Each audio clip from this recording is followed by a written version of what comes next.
I know we're in the section about caring and connecting, but the snow globe is also something we talked a little bit about in the section on quieting.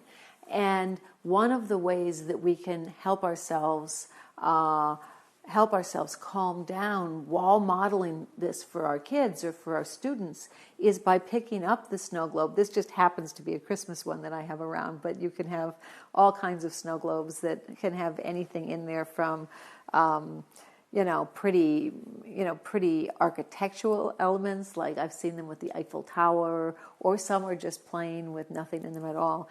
But the idea of this is if you're all upset, I mean, maybe the kids are fine, but you're all worked up and you notice it because you've developed some inner awareness, right? Through the practice of mindful awareness, we start to notice, okay, I'm starting to feel in my body the kind of things that I know I start to feel when I'm starting to get agitated.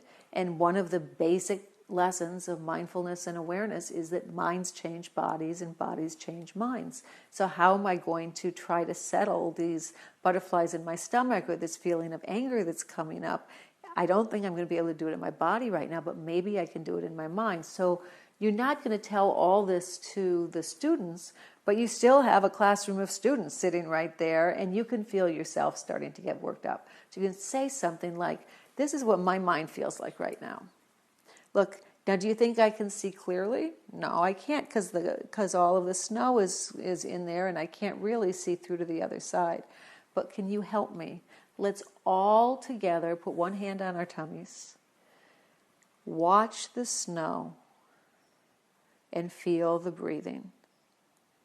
Keep your eyes on the snow, relax your shoulders if they're tense, see what happens. Look at all of that snow is settling. Can you see through now? You can see clearly. Now there's a couple of things I want to tell you about this though. You see that snow? It's beautiful, right?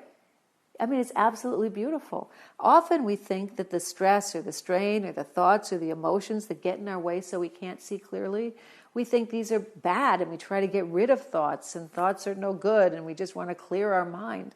But no, a lot of the thoughts and a lot of emotions we have are absolutely beautiful. So it's not that we're trying to get rid of them. It's just that we're learning this strategy that if we just focus on one thing and nothing else, the feeling of breathing or watching the snowfall, that has a way of calming our minds and bodies. That's that quieting strategy so that we can see clearly.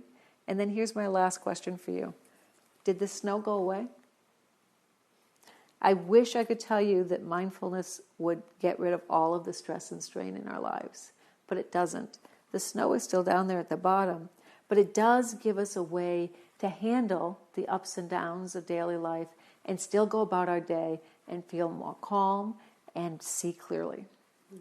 So this is one way that not only we can use the quieting strategy we talked about. I mean, this used almost all the strategies. Focusing, you were focusing on one thing and nothing else. Quieting, the nervous system regulation piece, and then seeing clearly, right? And also a little bit of reframing. So you've got a lot of those things. And then when we get to now, caring and connecting, when you use this with the kids in this way, you're really exercising self-care. You're noticing you're starting to get riled up, and you pause, you practice mindfulness, and then that's a beautiful way of exercising self-care. So this is a great exercise for almost all of the life skills. I think that's such a beautiful exercise, and I was particularly struck by you explaining the beauty of the snow. Thank you. That I think is a very important beat, and I'll tell you why. Especially in schools where we don't have a lot of time to teach a lot of the themes and the universal concepts that underlie this material, one of the first misunderstandings that happen is this idea that mindfulness and meditation is about getting rid of thoughts. And that is very easily translated into thoughts are bad. So when we can talk about the snow being our thoughts and emotion, and look at how beautiful they are, but still, even beautiful thoughts and emotions can sometimes cloud our judgment. So we still use these tools to allow them to settle, but we're not getting rid of them. They're still down there. So we're not getting rid of anything. We don't need to interfere with anything. All we need to do is give it a whole lot of space to settle.